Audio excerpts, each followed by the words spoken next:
Hello दोस्तों, स्वागत है आप लोगों का एक बार फिर से हमारे यूट्यूब चैनल प्रोडिजी क्लासेस में। और जैसा कि आप लोगों को पता है कि क्लास 8 का जो है मैथमेटिक्स का एनसीईआरटी का टॉपिक चल रहा है, हमारे चैप्टर 11 चल रहा है बेसिकली मेंसुरेशन। और आज उसका हम पार्ट 4 करने वाले हैं। 3 पार्ट्स उसके ऑलरेडी अपलोड हो चुके हैं।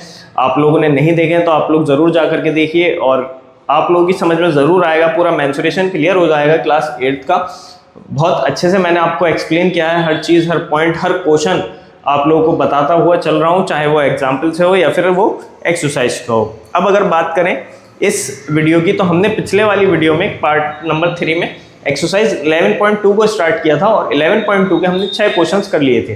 तो आज की वीडियो में हम क्वेश्चन नंबर 7, 8, 9, 10, 11 5 क्वेश्चंस करने वाले हैं और 11.2 एक्सरसाइज को हम लोग फिनिश कर देंगे पूरी तरीके से। और उसके बाद हम लोग आगे 3D शेप्स की तरफ कंटिन्यू कर जाएंगे। अब देरी ना करते हुए दोस्तों, मैं आप लोगों से कहना चाहूँगा कि अगर आपने हमारी पुरानी वीडियोस नहीं देखी हैं तो वो वीडियोस जाकर के ज़रूर देखें। अगर आप लोगों को अच्छे लगे, कुछ सीखने को मिले उनसे, तो वीडियोस को लाइक करें, उन पर कमेंट ज़रूर करें, हमारे चैनल प्रोडिजी क्लासेस को सब्सक्राइब करें ताकि आप लोग कोई भी वीडियो मिस ना कर सके। तो देरी ना करते हुए दोस्तों स्टार्ट करते हैं जो हमारा पार्ट 4 है, जिसमें हमें 11.2 एक्सरसाइज को कंटिन्यू करना है क्वेश्चन नंबर 7 से। क्वेश्चन नंबर 7 आप लोगों की स्क्रीन पे फ्लैश हो रहा होगा। क्वेश्चन नंबर 7 क्या है? The floor of a building consist of 3000 tiles which are rhombus shaped. यानी टाइल्स की बात हो रही है, जो टाइल्स हैं वो रोम्बस शेप्ड है, ठीक है। And each of its diagonals are 45 centimetre and 30 centimetre in the length, ठीक है। Find the total cost of polishing the floor if the cost per metre square is 4 रुपए दे रखे हैं बेसिकली। बोलना क्या चाह रहा है क्वेश्चन? कह रहा है कि एक फ्लोर है बिल्डिंग का जिसमें 3000 टाइल्स लग सकते हैं। कोई जगह है, कोई फ्लोर है, उसमें कितने टाइल्स लगा सकता हूं मैं? 3000 टाइल्स लगा सकता हूं। अब वो जो टाइल्स है वो रोम्बस शेप्ड है और उस टाइल्स के मुझे डायगोनल्स दोनों गिवन है। एक 45 सेंटीमीटर है डायगोनल और दूसरा डायगोनल 30 सेंटीमीटर है। Find the total cost of paint polishing the floor. अब भाई टोटल कॉस्ट निकालनी है तो मुझे उसका एरिया भी निकालना पड़ेगा। वो जो बिल्डिंग का फ्लोर है उसका एरिया निकालना पड़ेगा, तभी तो उसको एरिया निकालने के बाद 4 से मल्टीप्लाई करूंगा तभी तो आएगा। देखते हैं। तो दोस्तों अगर क्वेश्चन नंबर 4 की बात करूं तो क्वेश्चन नंबर 4 कह रहा है लेट से कोई बिल्डिंग का फ्लोर है, मानो ये है, ठीक है, ये है वो बिल्डिंग का फ्लोर। अब वो कह रहा है कि इसमें 3000 टाइल्स लग सकते हैं। कितने टाइल्स लग सकते हैं? 3000 टाइल्स इसमें लग सकते हैं। और उसने बोला है कि जो एक टाइल है ना, जो एक टाइल है वो रोम्बस शेप्ड में है, ठीक है, वो रोम्बस शेप का है और उसके जो डायगोनल्स हैं वो मुझे उसने क्लियरली दे रखे हैं कि अगर मैं इसको D1 बोलूँ इस डायगोनल को और इसको D2 बोलूँ इस डायगोनल को, पूरे डायगोनल की बात हो रही है, आधे को मत समझ लेना, पूरा डायगोनल यहाँ से लेके यहाँ तक D1 है और यहाँ से लेके यहाँ तक D2 है। तो उसने मुझसे बोला है कि भाई D1 की वैल्यू जो है वो शायद 30 सेंटीमीटर दे दी है, 45 सेंटीमीटर। D1 मेरे पास 45 सेंटीमीटर दे रखा है और D2 उसने मुझे दे रखा है 30 सेंटीमीटर। अब उसने मुझसे पूछा है कि भाई अगर 1 मीटर स्क्वायर, मान लो अगर 1 मीटर स्क्वायर इतनी जगह है तो 1 मीटर स्क्वायर में जो टाइल लगाने हैं उसका खर्चा 4 रुपए आ रहा है। कितना? 4 रुपए। तो मुझे देखना पड़ेगा कि भाई टोटल एरिया कितना है मीटर स्क्वायर में, क्योंकि 1 मीटर स्क्वायर में 4 रुपए खर्च हो रहे हैं। तो टोटल एरिया निकालना पड़ेगा जितने भी मीटर स्क्वायर है और उसकी 4 से मल्टीप्लाई करनी पड़ेगी, तब जा करके मुझे इस पूरे उसकी कॉस्टिंग पता चलेगी कि कितने पैसे खर्च हो रहे हैं।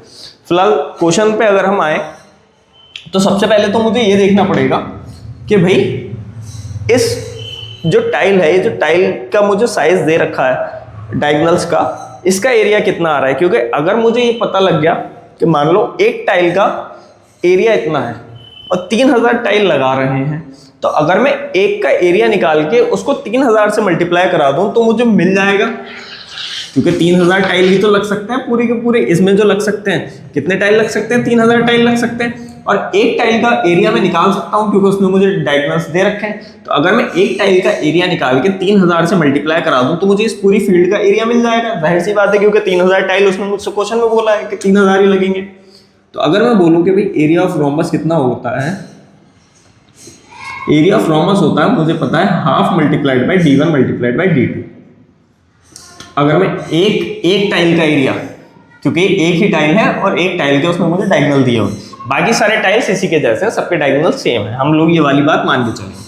ठीक है, तो ये हो जाएगा 1/2 मल्टीप्लाइड बाय 45 मल्टीप्लाइड बाय 30। ठीक है, 30 से ही कट जाएगा 15 बारी, और मल्टीप्लाई करूंगा 45 की 15 से, तो 15 पंजे 75 हो गया, 7 कैरी 15 चौका 60 और 67। अब ये दोनों सेंटीमीटर में है, इसलिए सेंटीमीटर स्क्वायर।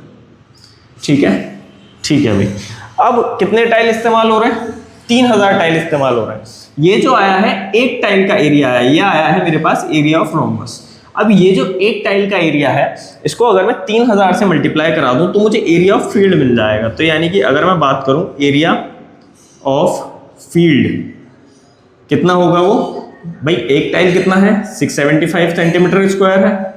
ठीक है, अगर मैं इसकी मल्टीप्लाई 3000 टाइलों से करा दूं, ठीक है, तो ये कितना बनेगा, 3 से मल्टीप्लाई करा दो, 3 पंजे 15, कैरी 1, 7 या 21 और 1 22, कैरी 2, 6 या 18 और 2 20 और 1 2 3, ये 3 जीरो आगे बढ़ाए।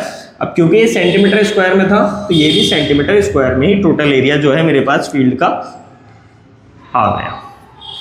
ठीक है, अब मसला क्या है, प्रॉब्लम क्या हो रही है मैं आपको बताता हूँ। प्रॉब्लम दोस्तों ये हो रही है कि यहाँ पे जो मेरे पास एरिया आया है वो सेंटीमीटर स्क्वायर में आया है इस पूरी फील्ड का, और जो क्वेश्चन में उसने मुझे दे रखा था, फिर से देखो आप लोग, क्वेश्चन नीचे फ्लैश हो रहा होगा। क्वेश्चन में वो कह रहा है कि भाई 1 मीटर स्क्वायर पे 4 रुपए खर्च हुए हैं। कितने रुपए?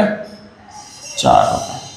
उसने कभी भी सेंटीमीटर स्क्वायर के बारे में बात नहीं की, उसने बात की 1 मीटर स्क्वायर एरिया में 4 रुपए खर्च हो रहे हैं। तो या तो भाई मुझे इसको मीटर स्क्वायर में चेंज करना पड़ेगा, इसकी 4 से मल्टीप्लाई मत करा देना, बहुत गड़बड़ हो जाएगी, क्योंकि 4 रुपए तो भाई 1 मीटर स्क्वायर में खर्च हो रहे हैं। ये मैंने जो निकाला ये तो सेंटीमीटर स्क्वायर निकाला। मीटर स्क्वायर एरिया अलग होता है, बड़ी जगह हुई, सेंटीमीटर स्क्वायर छोटा एरिया हुआ। भाई जाहिर सी बात है जो 4 रुपए लग रहे हैं वो 1 मीटर स्क्वायर में यानी बड़ी जगह में लगाने के लिए लग रहा है। तो जो सेंटीमीटर स्क्वायर होगा जो बहुत छोटी, क्योंकि सेंटीमीटर छोटी यूनिट है मीटर से, तो जाहिर सी बात है तो वो छोटी जगह में लगाने के लिए तो कम पैसा लगेगा ना। तो जाहिर सी बात है इसकी मल्टीप्लाई इससे नहीं होगी, क्योंकि यहाँ जो एरिया निकला वो सेंटीमीटर स्क्वायर में, और जो मुझे क्वेश्चन में दे रखा था वो 1 मीटर स्क्वायर में 4 रुपए लग रहे हैं। तो या तो अब मुझे इसको मीटर स्क्वायर में कन्वर्ट करना पड़ेगा या फिर इसको सेंटीमीटर स्क्वायर में कन्वर्ट करना पड़ेगा। अब मैंने आप लोगों को एक बात और बताई थी कि जब भी ऐसा हो तो ट्राई ये करना कि स्टार्टिंग से ही चीज़ों को मीटर में कन्वर्ट कर दो, क्योंकि यह सेंटीमीटर स्क्वायर में थोड़ा सा घपला हो जाता है कन्वर्ट करने में। कर लेना अगर आप लोगों को नहीं आ रहा है तो। देखो इसको अगर मैं मीटर में कन्वर्ट करूं तो आपको पता है मीटर में कैसे कन्वर्ट होता है।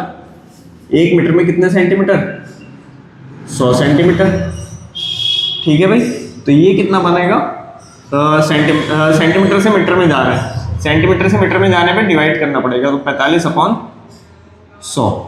जब भी हम छोटी यूनिट से बड़ी यूनिट में जाते हैं तो डिवाइड करते हैं, बड़ी यूनिट से छोटी यूनिट में आते हैं तो मल्टीप्लाई करते हैं। अब यहाँ सेंटीमीटर से मीटर में जा रहे हैं तो छोटी यूनिट से बड़ी यूनिट में जा रहे हैं तो डिवाइड कर दिया। भाई 1 डेसिमल यहाँ कूदा, 1 डेसिमल यहाँ कूदा, तो ये 0.45 हो गया मीटर। इसी तरीके से ये हो जाएगा 0.30 मीटर। अब यहाँ पे ये सारी वैल्यूज रखना, ये आपके मीटर स्क्वायर में आएगी, फिर उसे 3000 से मल्टीप्लाई कराना, ये मीटर स्क्वायर में आ जाएगा, फिर डायरेक्टली 4 से मल्टीप्लाई कराना, आपका एरिया आ जाएगा। बट मैं अब आपको ये बताता हूँ कि अगर आपको यहाँ पे डायरेक्टली कन्वर्ट करना हो, क्योंकि अब मैंने इतना काम तो कर दिया, सेंटीमीटर स्क्वायर आ गया, अब आपको डायरेक्टली कन्वर्ट करना है इसको मीटर स्क्वायर में, तो वो कैसे होगा? देखो आप लोगों को क्या पता है कि 1 मीटर में कितने सेंटीमीटर होते हैं? 100 सेंटीमीटर। अब मुझे सेंटीमीटर है मीटर स्क्वायर में जाना है, क्योंकि ये सेंटीमीटर स्क्वायर था तो जो वैल्यू आएगी वो मीटर स्क्वायर में आएगी। अब 1 मीटर में 100 सेंटीमीटर, बट यहाँ पे जो है ना देखो ध्यान दो, यहाँ सेंटीमीटर नहीं है, सेंटीमीटर का स्क्वायर है। सेंटीमीटर का स्क्वायर मतलब centimetre multiplied by centimetre, 2 centimetre है। तो अगर मैं इसको मीटर में कन्वर्ट करूं, मान लो यहाँ स्क्वायर ना होता, यहाँ खाली सेंटीमीटर होता, क्या होता? यहाँ खाली सेंटीमीटर होता, ये मान लो स्क्वायर कुछ देर के लिए नहीं है, तो मुझे क्या करना पड़ता है इसको मीटर में कन्वर्ट करने के लिए? इसको करना पड़ता मुझे 100 से डिवाइड, तभी तो ये मीटर में हो जाता। 100 से डिवाइड कर दिया जी, ठीक है। अब ये मेरे पास मीटर में आ गया, बट एक्चुअली में यहाँ पे स्क्वायर है, तो यहाँ पे जो वैल्यू आएगी वो भी तो मीटर स्क्वायर में आएगी, यानी यहाँ पे जो है 2 सेंटीमीटर है, सेंटीमीटर मल्टीप्लाइड बाय सेंटीमीटर, तभी तो ये सेंटीमीटर स्क्वायर बनेंगे। तो आपने इस सेंटीमीटर को तो मीटर में कन्वर्ट कर दिया, ये वाला जो सेंटीमीटर है ये भी तो मीटर में कन्वर्ट होगा, तब जब ये मीटर में कन्वर्ट हो गया, क्योंकि एक बार मैंने 100 लगा दिया। अब यहाँ पे जो ये वाला सेंटीमीटर है ये स्क्वायर नहीं बनाएंगे ना मीटर का, तो आपको इसको भी मीटर में चेंज करना पड़ेगा। तभी तो वो मीटर स्क्वायर बनेगा, वरना वो मीटर स्क्वायर नहीं बनेगा। अब इस सेंटीमीटर को भी चेंज करूंगा और इसको भी वैसे ही करूंगा, डिवाइड बाय 100 करके। अब ये जो 2 100 आए हैं ना नीचे, ये आपस में मल्टीप्लाई हो जाते हैं। ध्यान रखने वाली बात है, अगर यहाँ पे क्यूब होता ना सेंटीमीटर क्यूब, तो यहाँ पे मुझे मीटर क्यूब करने के लिए एक और मुझे 100 से मल्टीप्लाई करनी पड़ती। ठीक है, समझे बात? तो यहाँ जो ये सेंटीमीटर स्क्वायर था, ये अब कन्वर्ट हो गया मीटर स्क्वायर में। ठीक है, 1 सेंटीमीटर को कन्वर्ट करने के लिए एक बार 100 से डिवाइड करनी पड़ेगी, और अगर आपको सेंटीमीटर स्क्वायर को मीटर स्क्वायर में कन्वर्ट करना है तो 2 बार करनी पड़ेगी, क्योंकि यहाँ पे 2 सेंटीमीटर आ चुके हैं। और अगर सेंटीमीटर क्यूब है तो 3 बार 100 से डिवाइड करनी पड़ेगी, क्योंकि वहाँ 3 सेंटीमीटर आपके आ चुके हैं। अब देख लो, 2 0 से 2 0 कट हो गए, 1 0 से 1 0 कट हो गया, और ये वाला 0 जो है वो डेसिमल दे देगा इसमें, तो ये बन जाएगा मेरे पास कितना, जो एरिया आया है इस फील्ड का, पूरी फील्ड का, ये आया है 202.5 मीटर स्क्वायर। अब मेरे पास ये आ चुका है मीटर स्क्वायर। अब आप लोगों को पता है कि भाई जब एरिया मेरे पास पूरा 202.5 मीटर स्क्वायर आ चुका है, तो 1 मीटर स्क्वायर में 4 रुपए लग रहे थे, तो पूरी फील्ड में कितने लगेंगे, इसको मुझे 4 से मल्टीप्लाई कर देना है। ठीक है, तो ये कितना आ जाएगा, 4 पंजे 20, पॉइंट लगाया, 2 करी, 4 दूनी 8, 9 10, 4 दूनी 8, ये आ गया मेरे पास 810 रुपीज़। ये रुपीज़ में आएंगे, क्योंकि ये रुपीज़ थे ना, तो भाई ये किस में आएंगे, रुपीज़ में, कि भाई खर्चा कितना हो रहा है, कॉस्टिंग कितनी हो रही है। 810 रुपये खर्च होंगे इस पूरी फील्ड को टाइल लगाने में। ठीक है, नेक्स्ट क्वेश्चन की तरफ चलते हैं। तो दोस्तों क्वेश्चन नंबर 7 हमारा डन हो गया है। क्वेश्चन नंबर 7 था, शायद मैंने धोखे से वहाँ क्वेश्चन नंबर 4 लिख दिया था। आप लोग देखिएगा, क्वेश्चन नंबर 7 नीचे आपको दिख रहा होगा, फ्लैश हुआ होगा जब क्वेश्चन आया था। फिलहाल अब हम क्वेश्चन नंबर 8 की तरफ चलते हैं। क्वेश्चन नंबर 8 में एक फिगर दी हुई है, कह रहे हैं कि Mohan wants to buy a trapezium shaped field. Mohan है कोई, क्वेश्चन नंबर 8 है, और उसको जो है क्या लेनी है, एक ट्रेपेजियम शेप्ड की फील्ड लेनी है, खरीदनी है, बाय करनी है। ठीक है, its side along the river is parallel to the twice side along the road. एक साइड नदी है, एक साइड रोड है, आपको फिगर में दिख रहा होगा। ठीक है, if the area of this field is 10,500 metre square, area मुझे क्लियरली गिवन दे रखा है, and the perpendicular distance between 2 parallel sides is 100 metre, perpendicular distance भी दे रखी है। Find the length of the side along the river, ये तो आसान सा क्वेश्चन है। आपको क्या दे रखा है, परपेंडिकुलर डिस्टेंस भी दे रखी है, एरिया भी दे रखा है, सब कुछ दे रखा है। तो भाई अगर मैं यहाँ पे ड्रॉ करूँ ट्रेपेजियम एक, तो कुछ इस तरीके का ट्रेपेजियम मुझे दे रखा है। ठीक है भाई, ये ट्रेपेजियम मुझे दे रखा है, सही है। ऊपर की तरफ रोड जा रहा है, ऊपर की तरफ से रोड जा रहा है, और रिवर किधर है भाई, नीचे की तरफ रिवर है। ठीक है, कुछ ऐसी फिगर दे रखी है। ठीक है, अब जो इसकी हाइट है ना, ये हाइट, अब वो हाइट चाहे यहाँ से हो या वो यहाँ से हो, वैसे तो इन्होंने यहाँ से दे रखी है, तो वो भी हाइट ही मानी जाएगी, कोई फर्क नहीं पड़ेगा। मैं आपको बता चुका हूँ, स्ट्रेट डंडा रखना होगा आपको इन दोनों के बीच की हाइट निकालने के लिए। अगर आपको यहाँ से लेके यहाँ तक की, ज़मीन से लेके अपने जिस भी रूम में आप बैठे हैं, अगर आपको ज़मीन से लेके छत तक की हाइट निकालनी है, तो आपको एक स्ट्रेट डंडा रखना होगा। फर्क ये नहीं है कि आप कहाँ पे रख रहे हो, फर्क ये है कि आप उसको बिल्कुल सीधा रख रहे हो कि नहीं रख रहे हो। अगर आपने ज़रा सा भी टेढ़ा कर दिया तो वो हाइट नहीं होगी, वो फिर टेढ़ा हो जाएगा, लेंथ ज़्यादा हो जाएगी, डंडा लंबा लगेगा। फिर वो बिल्कुल सीधा होना चाहिए, कहीं से भी नाप लो, स्ट्रेट हाइट सब जगह सेम आएगी, अगर लिंटर बिल्कुल ठीक पड़ा हुआ है तो। सेम इसका है कि भाई अगर आपने ऐसे करके कुछ रखा है तो आपको परपेंडिकुलर रखना है बस 90 डिग्री पे, चाहे आप यहाँ रख दो या यहाँ रख दो या यहाँ रख दो, हाइट सभी सारी ही हाइट है। तो इन्होंने बुक में बेसिकली यहाँ दे रखा है, लेकिन जो ज़्यादातर फॉर्मूले में बताया जाता है वो बताया जाता है कि हाइट यहाँ से शुरू होती है।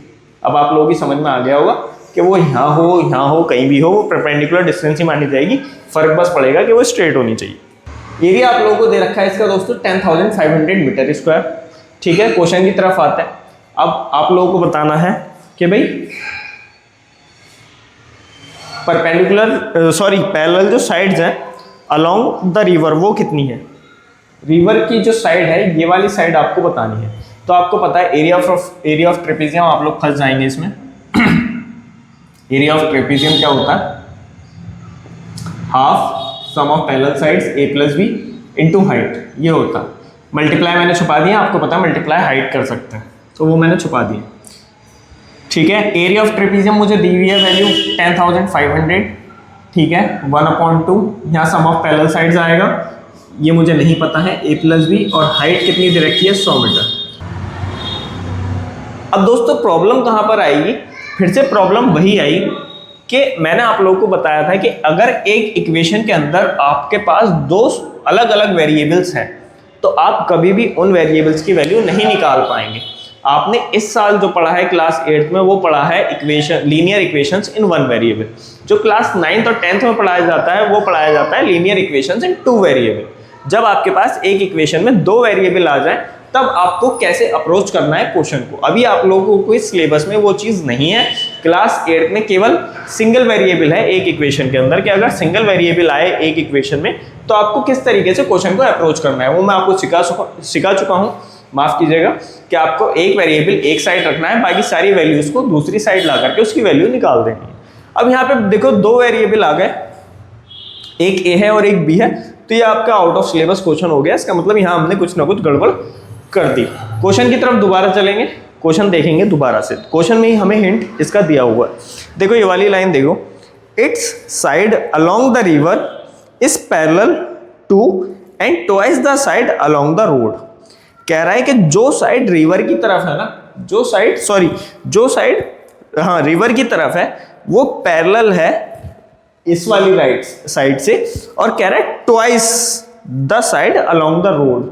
ट्वाइस है ये वाली साइड जो है ना रिवर के साइड वाली, ट्वाइस है। ट्वाइस का मतलब मैंने आपको क्या बताया था, दो गुना, यानी ये साइड जो भी है वो इस वाली साइड के दो गुना है। मतलब ये वाली साइड जो भी है, माफ कीजिएगा, वो इस वाली साइड के दो गुना है। तो क्या मैं कह सकता हूं कि अगर मैं कहूं कि रोड वाली साइड को मैं x मान लूं, ठीक है, रोड वाली साइड को मैं x मान लूं, तो रिवर वाली साइड क्या है, इस वाली के दो गुना है। दो गुणों का मतलब 2x होता है, तो ये वाली साइड 2x होगी पूरी, जो रिवर की साइड में है। होगी कि नहीं होगी, डबल हो जाएगी। अगर x की वैल्यू 10 है तो यहाँ पे x की वैल्यू कितनी आएगी, 2 × 10 यानी 20, डबल आएगी। तो ये क्लियर है। अब यहाँ पे जो है ना a और b वेरिएबल को हटाना पड़ेगा, है ना। जो पैरेलल साइड्स का सम है वो कितना बनेगा भाई, एक है x और दूसरी है 2x, x + 2x। अब देखो पूरी इक्वेशन में सिंगल वेरिएबल आ गया, है ना। दो वेरिएबल थे बट उस दो को हमने सिंगल में कन्वर्ट किया। क्वेश्चन ने ही हमसे करवाया, हमने नहीं किया। हर जगह ऐसा मत करना कि भाई एक डबल हो जाएगी, दिखने में लग रहा है, दिखने में नहीं लगती है, डबल है, ट्रिपल है, 4 गुनी है, 5 गुनी है। अगर क्वेश्चन कह रहा है तब हमें करना है, क्वेश्चन नहीं कहेगा तो हमें ये चीज़ ट्राई नहीं करनी। यहाँ पे हमें क्वेश्चन ने बोला था कि जो रिवर वाली साइड है वो ट्वाइस है रोड वाली साइड के, तो इसलिए हमने उसको 2x माना, रोड वाली को x मान लिया। आप कुछ भी मान लेते, यहाँ y मान लो तो इसको 2y मान लो, इसको z मान लो, इसको 2z मान लो, वेरिएबल कुछ भी रखो, फर्क नहीं पड़ता। a मान लो, उसको 2a मान लो, सिंगल वेरिएबल में कन्वर्ट हो जाएगी इक्वेशन। तो यहाँ पे एक साइड जो थी वो x हो गई है और दूसरी वाली साइड 2x हो गई है। तो ये कितना हो जाएगा भाई, 10,500 is equals to 1/2 x + 2x। Same variable है, सेम वेरिएबल का मतलब ये ऐड हो जाएंगे और ये बन जाएगा 3x, है ना भाई। 2 इधर का और 1 इधर का, 3, और वेरिएबल लगा दिया x और मल्टीप्लाइड बाय 100, ठीक है। तो 2 से कट जाएगा ये 50 बारी, ठीक है। अब ये 50 जो था क्योंकि मल्टीप्लाई में है तो इसके डिवाइड में आएगा, तो ये आएगा 10,500 डिवाइडेड बाय 50। और इधर क्या बचा, इधर बचा मेरे पास 3x, ठीक है। अगर मैं इसको सॉल्व करूं तो 0 से 0 कैंसिल, 5 से 5 दूनी 10, 5 एकम 5 और 0, 210 बराबर 3x आया। क्या आया मेरे पास, 210 बराबर 3x। सॉरी ये वाला इज इक्वल टू नहीं लगेगा, इज इक्वल टू इधर लगा हुआ।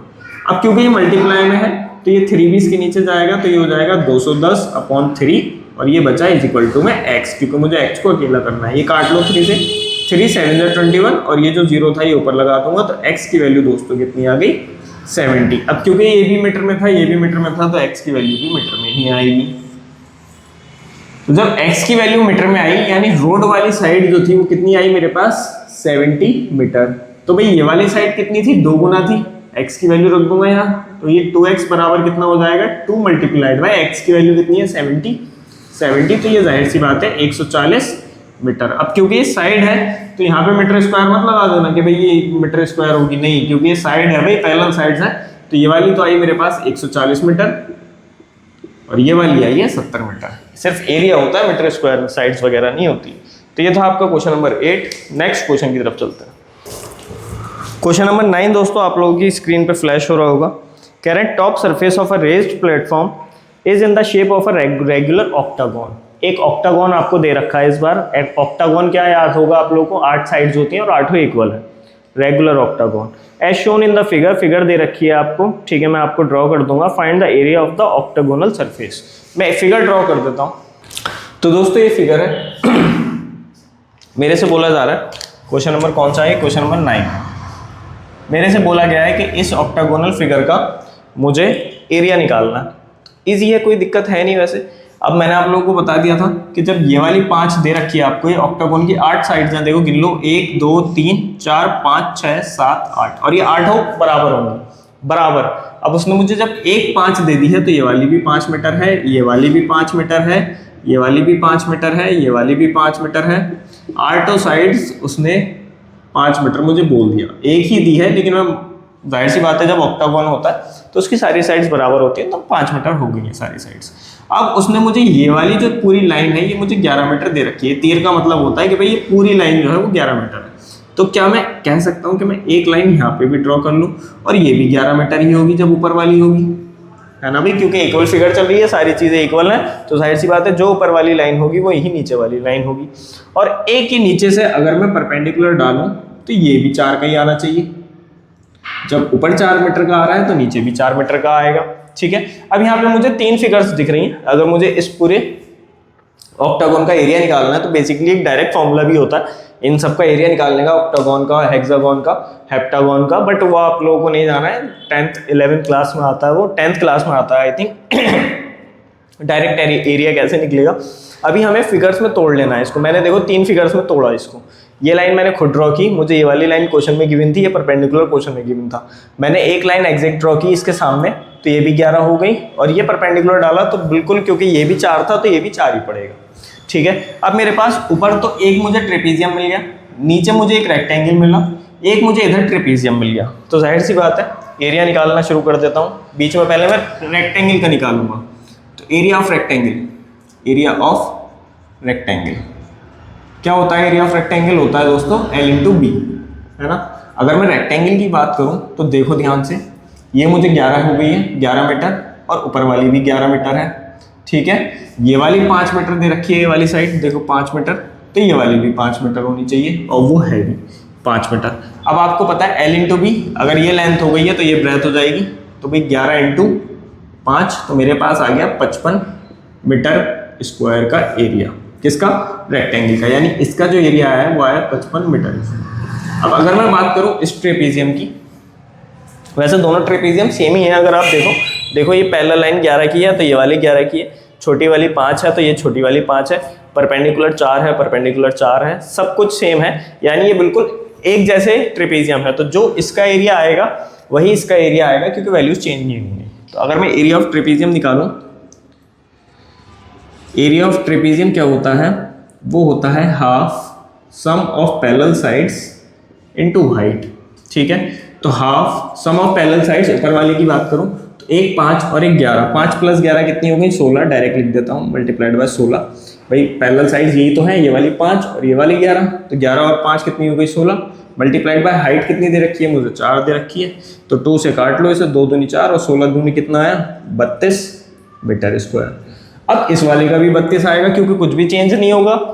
Area of trapezium 1/2 sum of parallel sides, parallel sides कौन कौन सी हैं, 11 और 5 16 हो जाएंगी, तो 16 आएगा, मल्टीप्लाइड बाय हाइट, हाइट 4 है तो 4 आएगा, वही 32 आ जाएगा।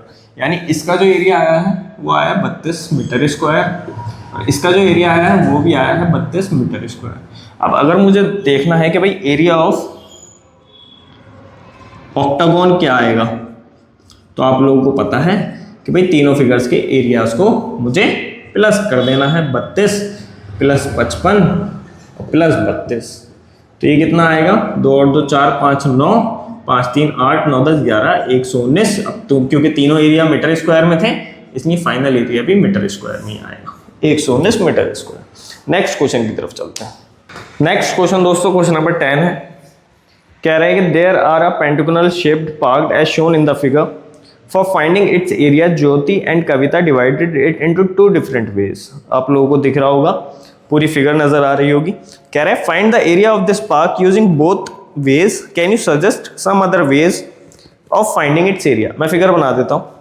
तो दोस्तों ये फिगर्स आप लोगों को क्वेश्चन में भी दिख रही होंगी, ये एग्जैक्ट फिगर्स हैं। ज्योति का डायग्राम है, कविता का डायग्राम है। ज्योति ने क्या किया, एक बीच में परपेंडिकुलर डाला और इसको दो पार्ट में डिवाइड कर लिया, और जो कविता ने किया वो यहाँ पे एक लाइन खींच दी और इसको दो पार्ट में डिवाइड कर लिया। ये मुझे एक फिगर दी थी, इसका एरिया निकालना था, तो दो बच्चों ने इसको इस तरीके से अप्रोच किया अलग अलग। क्योंकि अगर मैं एक यहाँ से लाइन खींच दूँ तो ज्योति ने क्या किया कि ज्योति ने देखा कि भाई इस एरिया का इस फिगर का मैं डायरेक्ट एरिया तो नहीं निकाल सकता, राइट। अब इसको कुछ ना कुछ डिवीजन ही करना पड़ेगा, फिगर्स में डिवाइड करना पड़ेगा, तो उसने एक लाइन ऐसे करके खींच दी, परपेंडिकुलर डाल दी, ठीक है। और उस परपेंडिकुलर से एक ट्रेपेजियम ये बना, एक ट्रेपेजियम ये बना, और मुझे पता है कि ट्रेपेजियम के एरिया में कैसे निकालता हूँ, तो दोनों का अलग अलग ट्रेपेजियम का एरिया निकाल करके मैं फाइंड कर सकता हूँ कि इस फिगर का एरिया क्या होगा। कविता ने क्या किया, कविता ने एक लाइन ऐसे करके ड्रॉ की, ठीक है। उसने देखा कि भाई अगर मैं एक लाइन ऐसे ड्रॉ करूंगी तो एक ही नीचे फिगर बन जाएगी जो स्क्वायर बनेगी, क्योंकि 15 15 15 दे रखी है तीनों, तो ये वाली लाइन भी जाहिर सी बात है जो नीचे की होगी उतनी होगी, तो ये भी 15 आएगी, तो नीचे तो स्क्वायर बन गया, ऊपर मेरे पास ट्राइंगल बन गया। तो उसने इस तरीके से अप्रोच किया। फिलहाल अगर मैं दोनों के हिसाब से एरिया निकालूं तो देखो, पहले फिगर को समझो, ये वाली साइड 15 दे रखी है, ये वाली साइड भी 15 दे रखी है, ये वाली साइड भी 15 दे रखी है, और जो टोटल हाइट है ना नीचे से लेके पूरी ऊपर नोक तक की, वो मुझे 30 मीटर दे रखी है। और इन लाइन से घबराना मत, इन लाइन का मतलब है कि ये वाली जो साइड है वो इस वाली साइड के बराबर है। जहाँ पे भी ऐसे दो लाइन्स दिख जाए समझ लो कि ये कट होता है कि भाई ये जो है बराबर है, दोनों साइड जो है वो बराबर है, मैथमेटिक्स का साइन है कि भाई दो लाइनों को काट रखा है, ऐसे करके कट कर रखा है, तो ये दोनों लाइन जो है इक्वल है वैल्यू में, ठीक है। अब अगर मैं ऐसे करके परपेंडिकुलर डालूं जैसे ज्योति ने डाला है, तो मुझे पता है कि भाई ये भी 15 है, ये भी 15 है, ये भी 15 है ना। ये थोड़ा सा स्क्वायर लगेगा नहीं आप लोगों को, ये थोड़ा सा गड़बड़ फिगर बना दी मैंने, गड़बड़ हो गई ये फिगर थोड़ी सी, आपको स्क्वायर लगेगा नहीं, लेकिन ये स्क्वायर है। फिलहाल ये ट्रेपेजियम की बात कर रहे हैं। तो जब ये पूरी हाइट जो है वो 30 है, तो ये जो परपेंडिकुलर है वो भी तो 30 है, क्योंकि पूरी हाइट ही तो दिखा रहा है ऊपर से नीचे तक की, ठीक है भाई। हो गई सारी चीज़ें बस। तो फिर ट्रेपेजियम का आप लोग क्या करो, वो निकाल लो, एरिया निकाल लो, है ना। ये वाली लाइन ये हाइट बनेगी और यहाँ से ये वाली हाइट बनेगी, या फिर ये वाली हाइट ना बना के ये भी तो हाइट है, क्योंकि ये दोनों तरफ 90 डिग्री है, तो ये वाली भी हाइट ही कहलाएगी। अब देखो कैसे करोगे, इस वाले एरिया के अगर इसको फर्स्ट बोल दो, इसको सेकंड बोल दो, तो भाई एरिया ऑफ ट्रेपेजियम फर्स्ट की अगर मैं बात करूं, एरिया ऑफ ट्रेपेजियम फर्स्ट की अगर मैं बात करूं तो क्या होगा, हाफ ए प्लस बी इंटू एच, ठीक है। तो वो कितना आ जाएगा, हाफ ए कितना है भाई, देखो ट्रेपेजियम ऐसे बना हुआ है, तो पैरेलल साइड्स ये दोनों हुई, ये वाली और ये वाली, तो भाई इनका सम कितना होगा 15 + 30, 15 + 30, और हाइट कितनी आएगी, हाइट आएगी 7.5।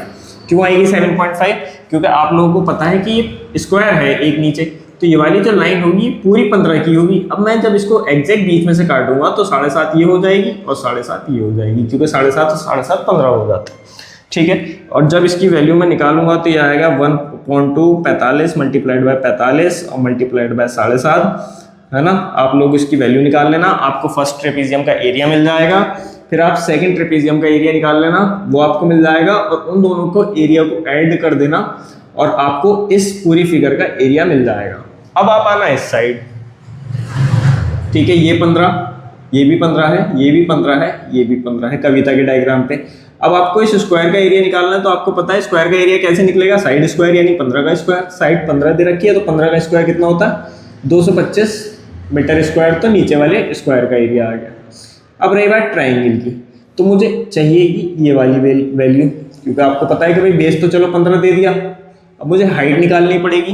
अब हाइट कैसे, देखो हाइट कैसे निकाल सकता हूँ मैं इस ट्राइंगल की, ये साइड मुझे 15 दे रखी है और पूरा जो है ऊपर तक 30 दे रखा है, ये 15 है, इसका मतलब यहाँ से लेके यहाँ तक कितना हुआ, कॉमन सेंस अगर लगाओगे तो 15 ही आएगा, क्योंकि यहाँ से लेके यहाँ तक 15 है और पूरा का पूरा 30 है, तो यहाँ से लेके ऊपर तक 15 होना चाहिए। तो ये हाइट कितनी हो गई 15, यहाँ पे आप बेस इंटू हाइट लगाओ, तो base half into base into height जो ट्राइंगल का फॉर्मूला होता है, तो ये आएगा 1/2 इंटू 15 इंटू 15, और इसको सॉल्व करके इस पूरे पार्ट का एरिया आ जाएगा और उन दोनों को ऐड कर देना, आपको एग्जैक्ट दोनों के एरिया सेम मिलेंगे, क्योंकि दोनों सेम फिगर ही हैं।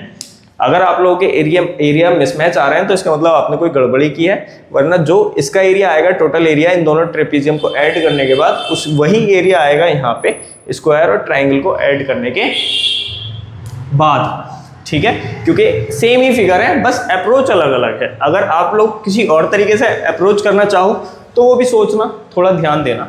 फिलहाल ये आप लोगों का होमवर्क क्वेश्चन है, नेक्स्ट क्वेश्चन की तरफ बढ़ जाते हैं। तो दोस्तों ये लास्ट क्वेश्चन होने वाला है हमारी 11.2 एक्सरसाइज का। क्वेश्चन आप लोगों की स्क्रीन पर फ्लैश हो रहा होगा। कह रहा है diagram of adjacent picture frame has outer dimension 24 और 28 सेंटीमीटर। ये एक पिक्चर फ्रेम है, 24 और 28 सेंटीमीटर जो है वो बाहर की डायमेंशन है। ये फिगर आपको गिवन दे रखी है। और जो इनर डायमेंशन है, अंदर के डायमेंशन, अंदर आपको एक और रेक्टेंगल दिख रहा होगा, उसके डायमेंशन मुझे 16 × 20 दे रखे हैं, 16 centimetre × 20 centimetre. Find the area of each section of the frame if the width of each section is same. आपको हर इस सेक्शन का एरिया निकालना है। 4 सेक्शन है, चारों का अलग अलग एरिया आपको निकाल करके बताना है। ठीक है, निकाल सकते हैं, कोई दिक्कत नहीं है। ट्रेपेजियम बन रहा है। अब भाई ये 24 है तो ये भी 24 है क्योंकि रेक्टेंगल है। ये 28 है तो इधर वाली भी 28 होगी। ठीक है, इधर वाली 20 है तो अंदर वाली इधर 20 होगी, इधर 16 है तो इधर भी 16 होगी। ठीक है, कोई दिक्कत नहीं है। अगर मैं इसको नाम दे दूं कि ये फर्स्ट ट्रेपेजियम है, ये सेकंड है, ये वाला थर्ड है और ये वाला फोर्थ है, तो भाई एक एक करके एक का निकाल लो। अगर मैं पहले वाले का एरिया निकालूं, एरिया ऑफ फर्स्ट ट्रेपेजियम का फॉर्मूला हमें पता है, half sum of parallel sides into height. तो भाई ये बनेगा half sum of parallel sides. इसमें पैरेलल कौन कौन सी हुई? ये दोनों हुई, 28 और 20। और 28 और 20 सम कितना हुआ? 48। तो मैं डायरेक्ट लिख देता हूँ, मल्टीप्लाइड बाय 48। और हाइट कितनी आएगी? हाइट देखनी है। हाइट क्या होगी भाई? हाइट होगी ये वाली है ना, और इसकी हाइट होगी ये वाली। तो दोस्तों एक बात थोड़ा सा हम ध्यान दो कि देखो यहाँ से लेके यहाँ तक मुझे ये देखो यहाँ से लेके यहाँ तक मुझे 16 दे रखी है। और अगर मैं बाहर की बात करूँ तो यहाँ से लेके यहाँ तक मुझे पूरी 24 दे रखी है। तो ये जो है 16 और ये जो है 24, इसमें 24 में जो कमी आ रही है वो एक इधर से और एक इधर से आ रही है। इसका मतलब क्या है? और ये दोनों सेम है, एग्जैक्ट सेम है। उसने बोल रखा है जो विड्थ है, जो चौड़ाई है, जो हाइट है, ये जो मोटाई है, विड्थ जो है, जिसको मैं हाइट ही बोलूंगा बेसिकली, वो सब जगह की सेम है, यानी इक्वल है। तो जो यहाँ पे विड्थ होगी वही यहाँ होगी। अब ये 16 है और मुझे पता है कि ये पूरी लाइन 24 आनी चाहिए। तो इसका मतलब क्या है? 4 ये है, 4 ये है ना भाई। 16 4 20 और 4 24, क्योंकि 8 कम पड़ रहा था, 8 की कमी हो रही थी, तो वो 8 इधर भी होगा, इधर भी होगा। अब मुझे पता है कि जब ये सेम होंगे तो 8 को जब मैं 2 से डिवाइड करूंगा तो 4 ही बनेगा। तो 4 ही इधर होगा, 4 ही इधर होगा। सेम इसी तरीके से अगर मैं यहाँ की हाइट निकालूं और यहाँ की हाइट निकालूं तो देखो जरा, ये पूरी साइड मुझे 28 की दे रखी है और अंदर वाली 20 की दे रखी है। कमी किसकी आ रही है? 8 की कमी आ रही है। इस 8 की कमी आ रही है और किसकी वजह से? इन दोनों विड्थ की वजह से। इसका मतलब 8 की कमी में तो 4 यही होगा और 4 ये होगा। देखो 20 4 24 और 4 28, ये दोनों बराबर ही तो होनी चाहिए, पूरी ये वाली और पूरी ये वाली। तो 28 28 आ गई। अब मुझे सब जगह की हाइट भी मिल गई है, 4 है और विड्थ सब जगह की सेम है, तो मुझे 4 ही हाइट सब जगह की रखनी है। तो ये कितना हो जाएगा? ये हो जाएगा 2 और ये आ जाएगा 48 दूनी 96। सब कुछ का में है सेंटीमीटर में, तो ये आएगा सेंटीमीटर स्क्वायर, पहले वाले का एरिया। अगर मैं एरिया दूसरे का निकालूं, क्योंकि सबका अलग अलग निकालना है। सेकंड वाला कौन सा है? ऊपर वाला है, हाफ हो जाएगा सम ऑफ पैरेलल साइड्स। में डायरेक्ट कर देता हूँ, सम ऑफ पैरेलल साइड्स 24 + 16। 24 + 16 कितना बनेगा? 40। और हाइट कितनी आएगी? 4 है, हाइट 4 दे रखी है। तो ये हो जाएगा 2 × 2 2 दूनी 4 और 40 दूनी 80 सेंटीमीटर स्क्वायर। अगर मैं एरिया तीसरे वाले की बात करूं कि थर्ड वाले ट्रेपेजियम का एरिया कितना आएगा? थर्ड वाला ये है मेरे पास, तो ये हो जाएगा half multiplied by sum of parallel sides. Parallel एक ये है और एक ये वाली है। 28 और 20 कितना हो गया? 48। और हाइट मुझे पता है सेम है सब जगह, 4 ही आएगी। ठीक है, क्योंकि उसने क्वेश्चन में गिवन बोल रखा है कि हाइट सब, विड्थ जो है सब जगह सेम है। विड्थ मतलब मोटाई, और ये मोटाई ही तो मेरी हाइट है। तो ये हो गया 48 दूनी 96 सेंटीमीटर स्क्वायर। अगर मैं बात करूं एरिया फोर्थ वाले का, तो फोर्थ वाले में देखूं तो half sum of parallel sides कितना बनेगा? 16 + 24। 16 और 24 कितना हो गया? 40। तो ये आ गया 40 और मल्टीप्लाइड बाय 4। तो 2 दूनी 4 और 40 दूनी कितना आ गया? 80 सेंटीमीटर स्क्वायर। ये आपके पास 4 अलग अलग सेक्शंस की एरिया आपने निकाल के दिखा दिए। तो दोस्तों यहाँ पे हमारे पास एक्सरसाइज 11.2 जो है वो फिनिश होती है। यहीं तक हमारे पास एक्सरसाइज थी। इसके बाद हम लोग 3D शेप्स पे में मूव कर जाएंगे। जो आगे आने वाले पार्ट्स होंगे वो 3D शेप्स के होंगे और जो एक्सरसाइजेज आगे 11.3 और 11.4 है उसके ऊपर कंसंट्रेटेड होंगे। तो आज के सेशन के लिए दोस्तों इतना ही। अगर आप लोगों को अच्छा लगा आज का सेशन तो आप लोग हमारी वीडियो को लाइक कीजिएगा, हमें कमेंट करके ज़रूर बताइएगा जिससे हमें मोटिवेशन मिल सके। एक्सरसाइज 11.2 मैंने कंप्लीट करा दी है पूरी तरीके से, ठीक है। और इसके बाद मैंने आपको बता दिया है कि हम लोग पार्ट 5 में 3D शेप्स में मूव कर जाएंगे। तो आज की वीडियो के लिए इतना ही दोस्तों। सब्सक्राइब कीजिए हमारे चैनल प्रोडिजी क्लासेस को और देखते रहिए हमारी वीडियोस ताकि आप लोग भी एक ना एक दिन मैथ्स में परफेक्ट हो सके। थैंक यू, जय हिंद।